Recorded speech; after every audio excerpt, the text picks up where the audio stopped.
Are we live? All right, all right, all right, all right, all right. It's the Live Drive Jive Archive with your host, Frank Monday, coming at you Monday through Friday, morning, and occasionally the afternoon shuffle.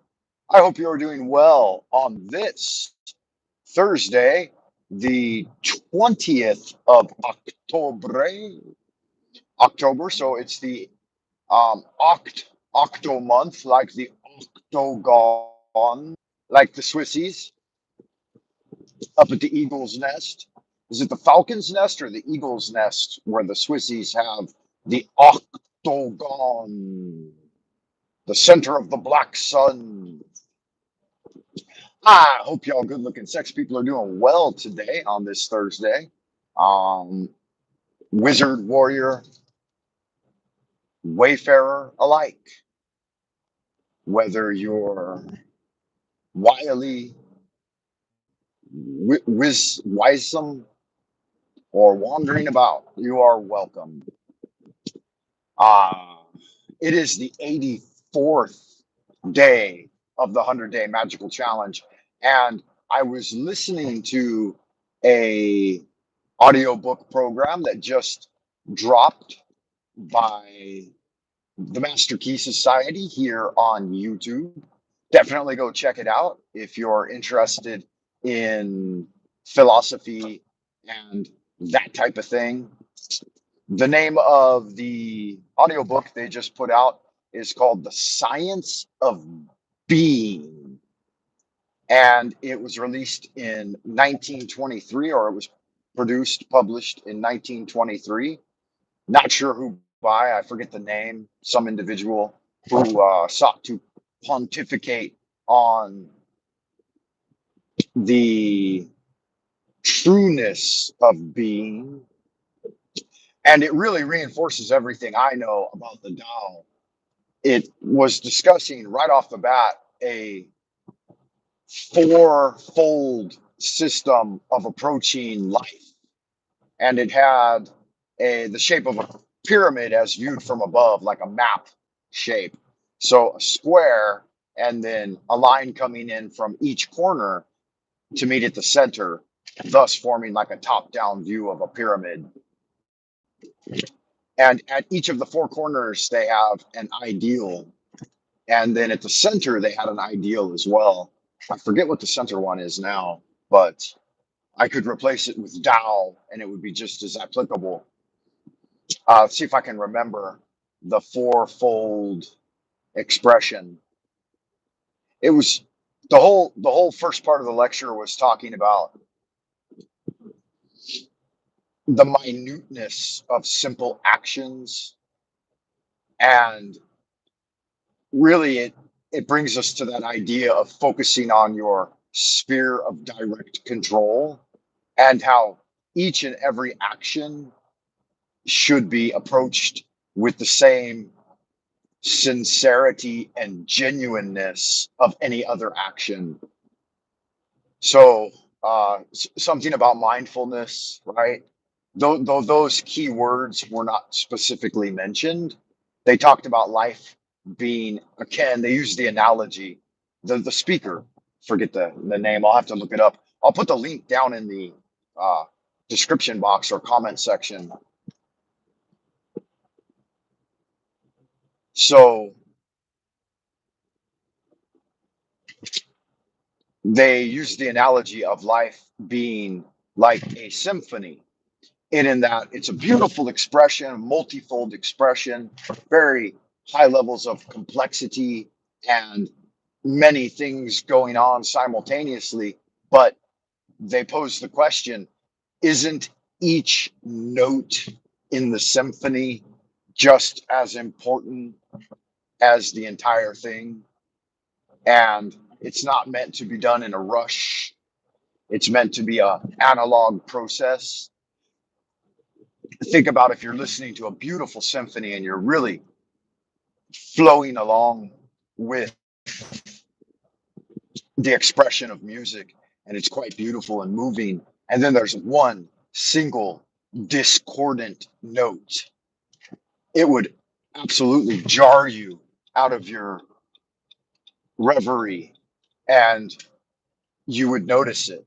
Now, of course, life is going to occasionally have that one discordant note that will jar you out of your reverie, but that wakes you up to the difference between truth and ugliness. Truth is beauty, beauty is truth, but not all not all beautiful words are truthful, and truthful words may not in fact be beautiful. So one are some of the principles that were reiterated that strike me as very truthful are that all of those actions build up over time as a foundation of your kingdom. Take, for example, the simple act of washing the dishes. If you overlook that and think, oh, this is just an onerous, monotonous task, it's the drudgery of the day to day grind. Wow, this guy is just really got no idea what he's doing. Uh, then you won't find the true value in the cultivation of doing simple things like housework, the simple beauty in doing housework and doing it in a meditative way can really be a benefit to one's life. I'm uh, I'm an individual who will follow Tao in the housework, and it can strengthen the body and mind to do a simple task like washing the dishes. Was it not the supposed uh, genius Einstein that took a job in a post office as a clerk in, in order to free up his mind to focus on greater arithmetic problems? Einstein's not a very good example. Nikola Tesla is much better, but what are you going to do? The uh, the intelligentsia and the mainstream media, they laud Einstein, even though the nature of his work is probably pretty dubious. And from what I hear, his wife actually did a lot of the work on that type of thing. Looks like we might have some folks out in Happy Land. How you guys doing out in Happy Land today? Give me some yo's if you're out there, if you can hear the transmission, if the audio is okay. It's still dark. It's lightning now, but when I first pulled out, it was just a couple of minutes after the hour, 6 a.m. here in Twilight Zone, Old Peking. Frank Monday coming at you out of the celestial kingdom of the dragon, the central kingdom of the celestial dragon, where we're getting shit done. It's old timey China over here, guys. We're on the highway just cleared up, which is great. Big open road up ahead. Nobody really dragging butt too much, and we're getting our move on. So that's pretty groovy. But the interesting thing was, I came out of the house and it's pretty dark, and now it's starting to glow, so it's starting to lighten up a little bit. But it just shows that over the last couple of weeks, without doing a live drive jive, the the antique, grotesquely carved wooden grandfather clock that sits in the hall, ticking away with its four alien hands, time from alternate dimensions, has once again had the pendulum has swung towards the darker part of the year, at least as they say in the inner rings of the earth plane. For those of us who are closer to ancient Hyperborea, we and our sun swings out in the grand concourse out towards the edges, nearing its way closer and closer to the ice wall. Then we get a different angle of light. It's such a mysterious phenomenon, isn't it? It can't so easily be summed up with a globular expression of an oblique spheroid morphine through a space-time continuum. That's the illusion and creation of the mind of man. So back to the program of the science of being. I'm going through the toll road here, so I'm going to try something new. I'm going to try to stay connected and at the same time pay my fee and see if it works. So give me about 30 seconds to a minute, and I'll see you on the other side. Let's see if it stays connected. So let me know it down in the live chat.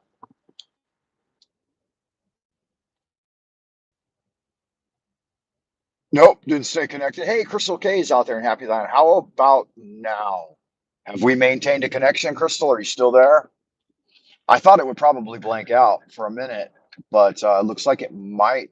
Oh, wait, we're back. Are we back? If we are back in Happy Land, let me see those yo's. Yeah. So this morning I was in Dreamland and I did the 84th day of the 100-day magical challenge. I woke up, I did some diligent dream recall, and yeah, it actually worked. That's good. Amazing. I did some diligent mindful dream recall, and I was tempted to sleep in late because the feeling of being under the covers was so luxurious. And immediately the affirmation from Marcus Aurelius came in my head. And Marcus Aurelius, one of the great philosopher kings of Rome, they known in the uh, academic community or philosophical community, whatever, as the last great emperor of Rome, Marcus Aurelius. His words from his meditations echoed in my mind, right?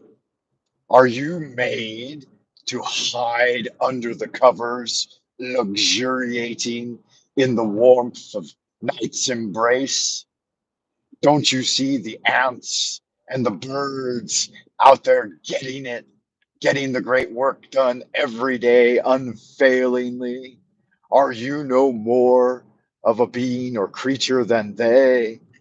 Right? And so I always get up, even though it felt really tempting to go back to sleep for another 10 or 15 minutes and wander through the astral realms. But as those things go, you know that it'd never be another 10 or 15. It would turn into an hour, and then I would be well behind the eight ball. And as a result, I disciplined myself and I got up. I did my dream recall.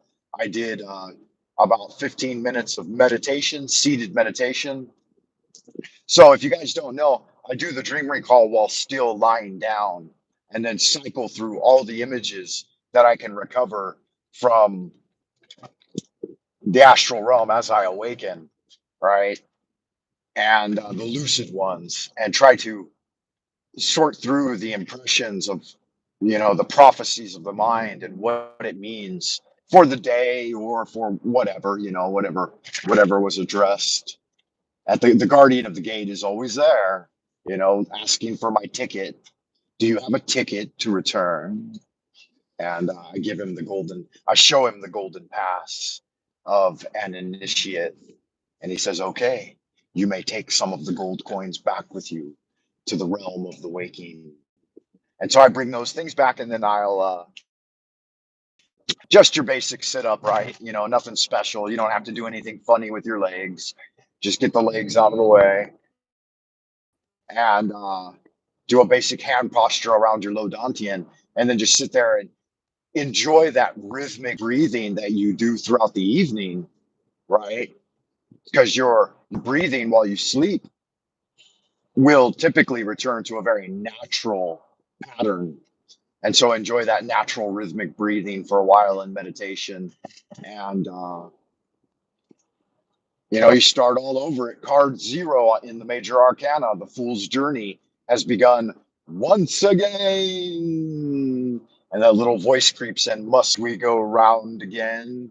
And I say, yes, indeed. Once again, we're going to get up and get at them. And so then after meditation, I'll jump up and go to my altar and do some simple prayers, right? Heaven and earth are the spontaneous manifestations of subtle, wondrous, universal law.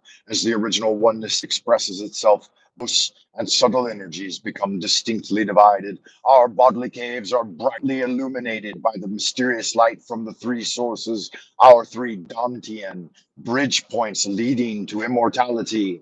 The powerful spirits of the eight directions can join my being with the true origin of life. By the absolute order of the divine Ling Bao in the highest ninth heaven, send the spiritual energies of Qianluo, Dana, Dengkan, and Taishuan to destroy my spiritual obstacles and debilitate any evil influence. This order is given by the highest sovereignty. It is a jade oracle from the subtle origin. I invoke with strong sincerity to drive away the demons and evils and lengthen my healthy years. The attained spirits have responded. The evil demon king Mo Wang is chained to stand as my guard and servant. The powerful atmosphere has been generated, dispersing all negativity. The chi of Tao is everlasting. So it is commanded and confirmed. So mote it be. Right? So you might like to try a powerful invocation like that each morning as a part of the 100-day magical challenge. On the next go round, I'll post it on buymeacoffee.com/Frank Monday. And it looks like you might have visited me over there, Crystal K, with a very generous coffee purchase. Thank you for that. That put some lead back in my pencil. I was Yeah, that invocation's pretty awesome, huh? I'll put a copy of that up on buymeacoffee.com for supporters because um, that's a valuable resource, I believe. You can find it yourself. I don't think it's available online. It might be copyrighted by Master Ni Huaqing. He's the guy that originally wrote it. He didn't originally write it. It's not his invocation. It's a very common one in Taoism, but he translated. He's one of the, I guess he's the original translator into the English language. But I've got it in other Taoist canonical texts in its original Chinese form. There's a series of invocations from the White Cloud Temple School of Tao here in Beijing, and they don't have anything available in English yet. Maybe I should be the one that works on a serviceable translation of some of those documents. That was one of my original goals in coming over here.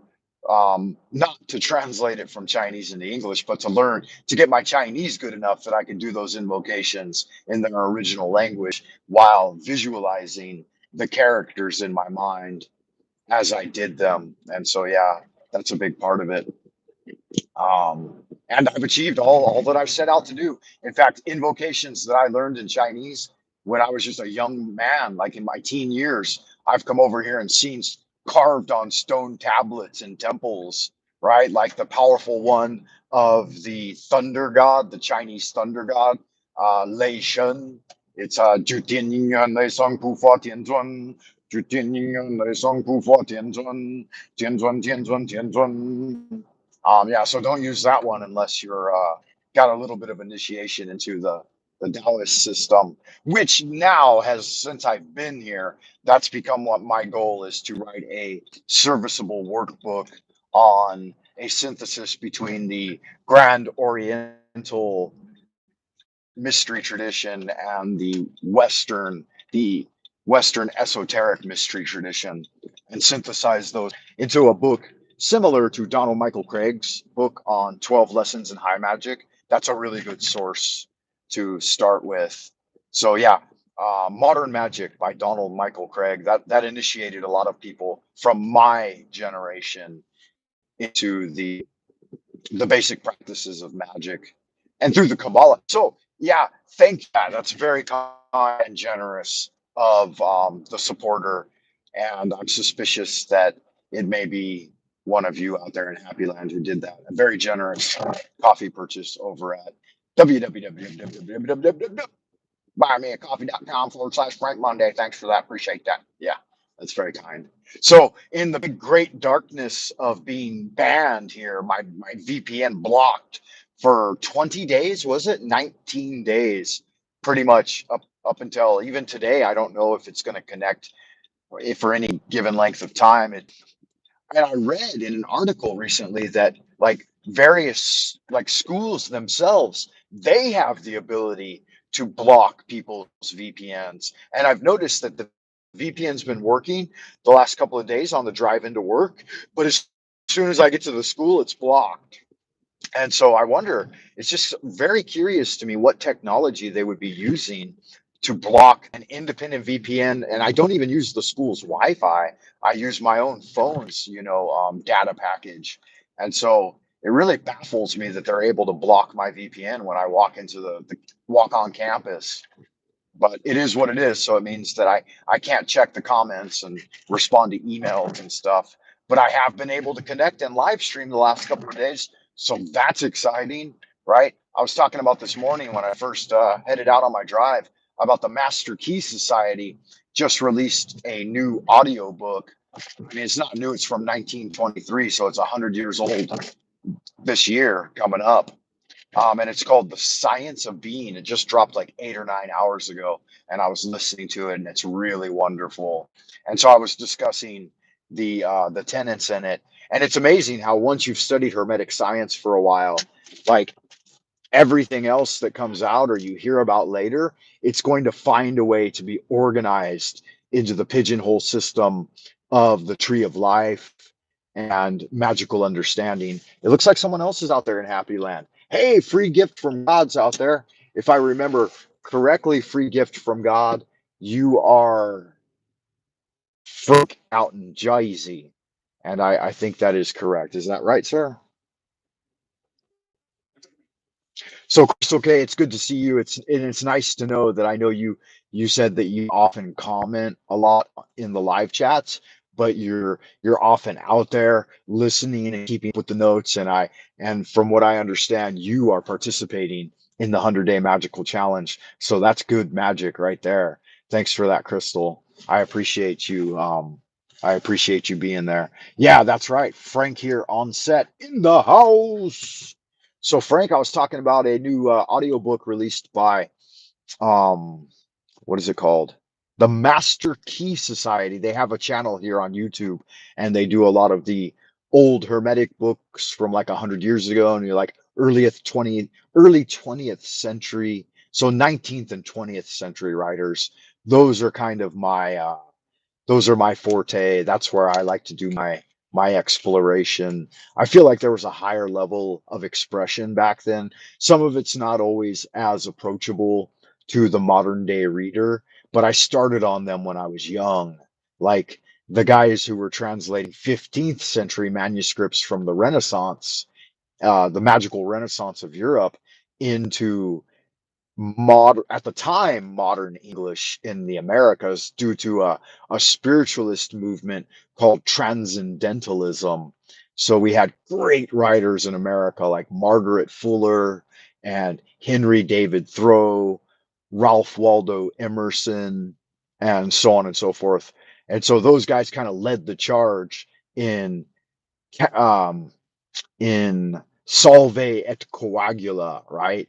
In what is the word, in compiling and bringing about the coagulation of the spirit of 1776 and making it accessible to the layman, because the whole spirit of 1776 is really connected with the magical Tao and the spiritualism of the United States, and like what that stuff all really meant, right? Like even you can feel like the magic running through even the preamble to the Constitution of the United States.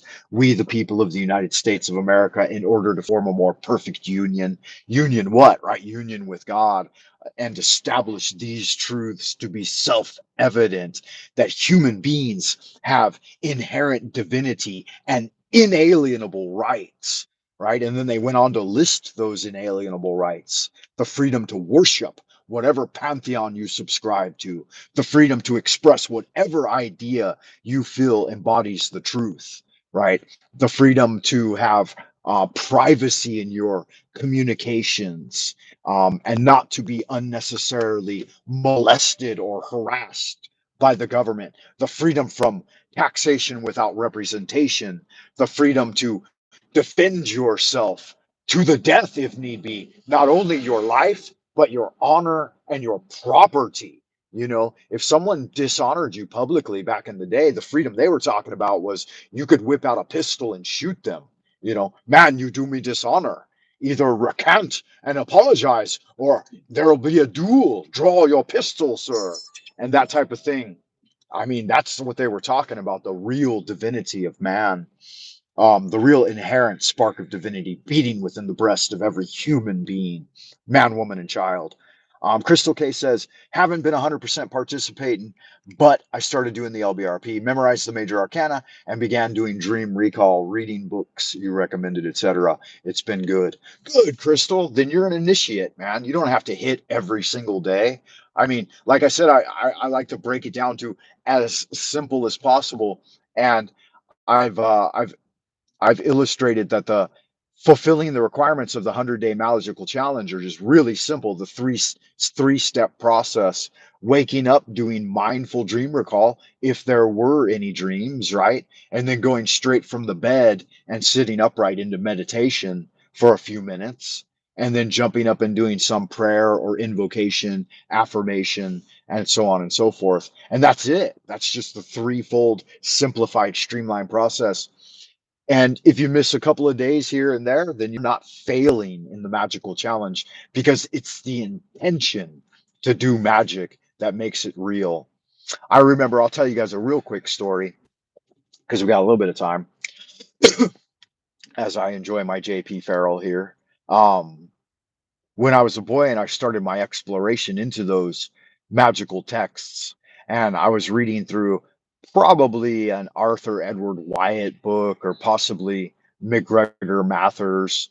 I had some Crowley stuff, but I felt like it was too complicated and difficult to understand. And so Crowley mostly just sat on the shelf. I felt like he was being a little bit too poetic and flowery, and that he was hard to access. It was inaccessible to me at that time as a teenager. I was probably 15 when this happened, but I had the complete book of ceremonial magic by Arthur Edward Wyatt, and I was reading a specific spell or incantation or ritual, and I thought to myself, is all of this really necessary? And because the ritual he was talking about was to bring about, and you got to remember, these guys were fervently Christian in their magic. So they were very much humbling themselves before the throne of God to do their magic, and invoking God and his angels to protect them as they worked with spiritual forces.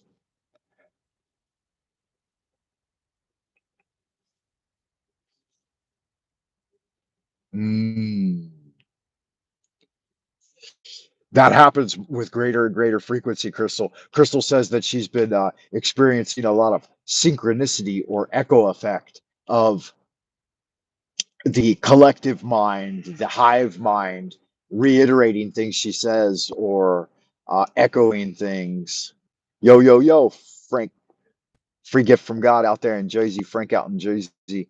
Yeah, I that's on the increase too, because our phones are listening to us, and all different kinds of algorithms are trying to track and predict us. So some of that can be attributed to the building of higher level technologies that surround us. But ultimately, they all come back in supplication and service of the great work. You had a vivid dream about 5 years ago telling me to read the Book of the Law. Yeah, the Book of the Law. And I got it on my altar. It's been sitting on my altar. I read it in my mid 20s, but again, it was not something that directly applied to me.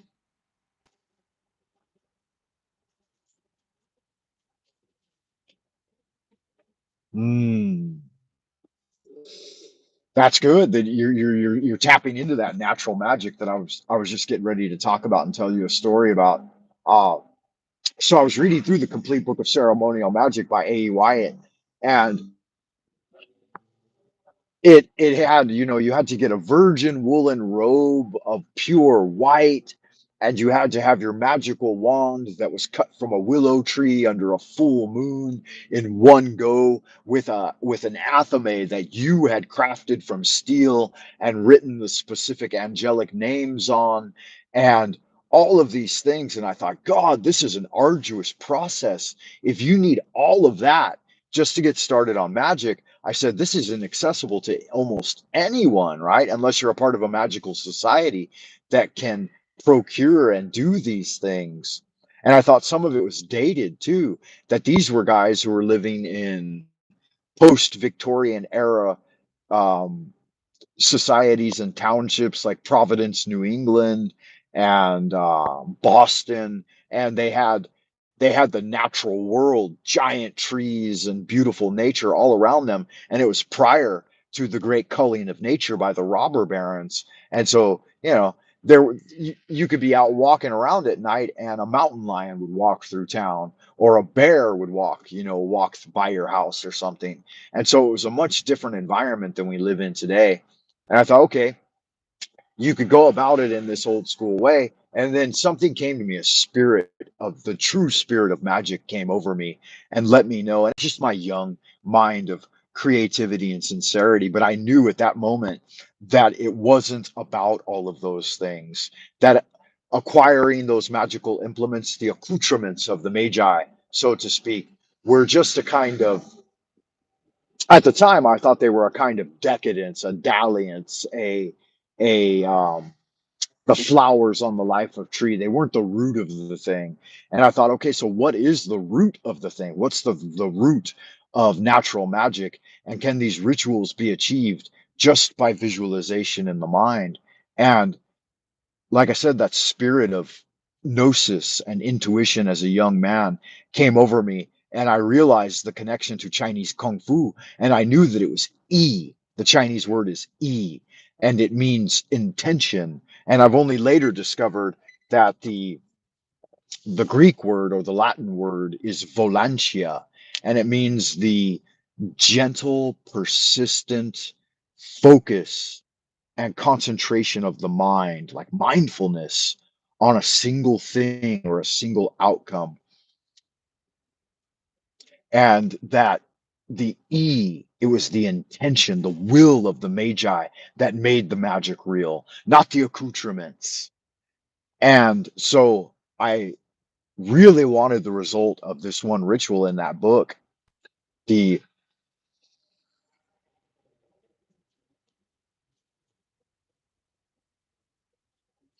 I really wanted the intended magical goal that Wyatt wrote about. And I thought, wow, this one's dynamite.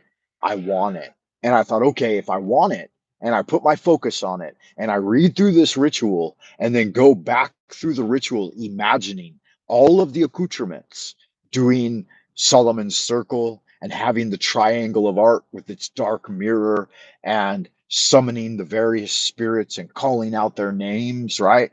And I do all of these things and humble myself before God, then God will see that, right? Or the creative source, whatever you want to call it. I don't want to turn people off who are into other things, right?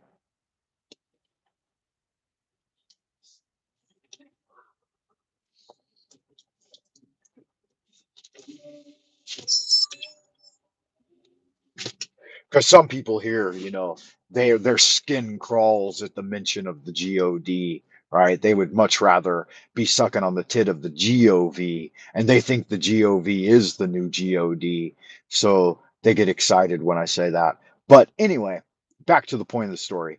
I did all of these things, and I did not um slack off in any way. I was not negligent in my attention to detail. Every Hebrew word was learned, and I knew the numeric value of it. And I didn't worry about exact pronunciation because I was doing it in my mind, right? And I was vibrating in a low voice the barbarous names, and I had on my side Yud Hey Vah and the Elohim and Eh Hey Yeh and all of these things.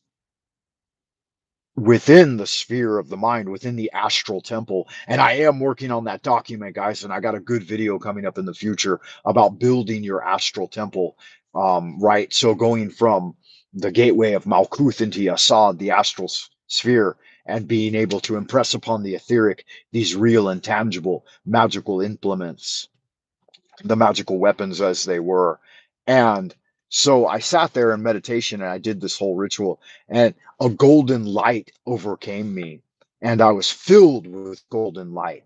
And I could see the golden light in the books of the pages. And my entire vision was surrounded in a golden aura. And I could feel it all around me, this golden light. And I thought, there it is there. It worked. My magical incantation, my spell, my whatever, my humbleness before the throne of God, and it worked. And so I think over the next couple of days, I let go of it, right? Because Volantia, casting the spell, is one thing. Well, Volantia, the focus, and then Decreeism, the second part, the invocation. And then the third part is paucism. So paucism can be the most difficult part of the equation. It's knowing that your magic worked and then just waiting by passively to receive the gift, whether it appear in a moment or in a flash or in that situation. I think it took a couple of days for the fruition of that spell to come about. And I'm not going to tell you the exact details because some of you might not appreciate it, but good God, I've told this story before, I think, so I'm not going to go through all the specifics this time. But that golden light appeared outside my window. Yeah, it's just the sunlight shining in that energy of Tifereth. I now realize that it's the sixth Sephiroth on the tree of life at the center, the angelic force of um, either Mikael or Raphael, whichever you place there, but a golden light energy of the Christ consciousness. And it summoned me and it said, okay, the fruit of your magic awaits you. And it guided me the entire way. It guided me on a journey out my window as a young man and into the light of day, right? Quit the darkness and seek the light. And I followed that light all the way. And I met with demons along the way, very powerful demons. And I was like, you know, big old badass demons, you can't do anything. I'm following God's light. I'm surrounded by this aura of gold, and like at that time, I was embodying it, an angelic force, and no demon could dissuade me. I had this shining sword of wisdom, and obviously all of those aspects were spiritual and visualized, but man, they were tangible and powerful. And though it is elusive, in the magic moment it appears. And that's what you were just talking about, Crystal, is the magic moment, right? When you see the truth and the golden light surrounds you. However, it can only last for a few moments at a time, or you can get, the your heart's desire. But the thing is to stay in that flow state. And once you get it, and you're like, yeah, this stuff works, then you need to get down to brass tacks and crack the books and have great gratitude for what was given to you and never give up. Continue that journey and that pursuit, because every day it begins at zero, right? You wake up and it's card number one of the major arcana, awareness. You move from the unseen realm, right? That realm of um astral imagery and lucid dreaming, and then you across the threshold. And if you've done your homework, the guardian at the gate will allow you to bring back the spiritual treasure that you earned during sleep. And you can bring some of that spiritual treasure back every day and put it into your great work. And then you go throughout the day, right? And so from card zero, what's card number one? What's the Aleph, Beth, Gimel, Daleth, um, Aleph, Beth, Gimel, Daleth, Hey, Vowel, Zion, Chet, Teth, right? As we start moving into the Hebrew expression of the 22 aspects of the skull, right? The memento mori. It's the magi, right? The magus. So card number one is attention. And you've got your four magical implements before you on the table, right? You're in the rose red robe with the interior white robe, and if you're using the white Pamela Cole Smith deck, then your imagery will be the same as mine, right? You'll have twirling above your head. So the fool beginning the journey, about to step off the precipice into the abyss, right? Those are the three supernals. You've got the at top of the tree of life. You've got the path of the fool leading from Kether to Hokmah, first expression of force, right? The divine force of the Godhead coming into manifestation. And then you have Aleph Beth, the Magi over there from Kether down into Bina, the world of form. So you have force and form, the Taiji oscillating in time and space. And then the path across those is the Empress, and the one coming straight down from Kether into Teferath, going through Da'ath, is the High Priestess. And that's why the High Priestess sits between the pillars of Boaz and Joaquin, right? She sits between the three pillars. She's the third pillar, but she sits between the two pillars of Boaz and Joaquin, right there on the path number 11, 12, 13, 14, path number 14, Aleph, Beth, Gimel, Daleth, Hey, Val, Zion, leading down from Kether into Tefereth. But Da'ath, that's the scroll she has hidden under her robe, is the law, the tarot, the book of knowledge. And so all of these magical plates, every day you begin that magical journey. And if you begin it from that standpoint of the fool at zero, Aleph, right? The first original expression, then that which begins good should turn out good, right? So you need to keep that awareness and attention. So the key words for the major arcana are awareness, attention, intuition, imagination, logic and reason, and then memory. Those first six cards, because it's zero and then the first five. Those six cards will bring you into that sphere of Tiferet and beauty, truth, and memory, right? The Hierophant. There's an intentional blind in the original Golden Dawn material. It says that number two, the High Priestess, is memory, and number five, the Hierophant, is intuition, but that's reversed. That's reversed. Number two, the High Priestess, is gnosis. So it's not knowledge of Da'ath, but it's the intuitive arrival of the synchronicity born from awareness and attention, the fool and the magi, that bring about the ability to have the ESP, the sixth sense, as it were, the prescient imagery of what's to come, right? And then you take that into number three, the Empress, right? The divine goddess Astarte, Columbia, Hecate, Astarte, Dimitri, Diana. At number three, and she's got the shield of Venus, right? The heart with the symbol of Venus on it. Number three, she's got that at her feet, right? So that's where it starts to fecund, as it were, right? To manifest, to come into fruition. And we're running out of time for today's transmission, guys. But let's get all the way through these first six cards right before we get into the lovers, right? So next up is the emperor, and he sets just after the empress. You notice that the empress comes before the emperor. That shows you that her station of importance is even before the emperor, which is reason and logic. And he's enthroned, he's Aries. These magical energies come before the zodiacal alignments, because the emperor begins the zodiacal rotation of Aries and then through the rest of the cards, right? So he comes later. You got to remember that we're going beyond the karma and the trap of the zodiac, and we're going beyond the stars to the original source energy. Then we'll get into the Hierophant, and the Hierophant has his wand with the three.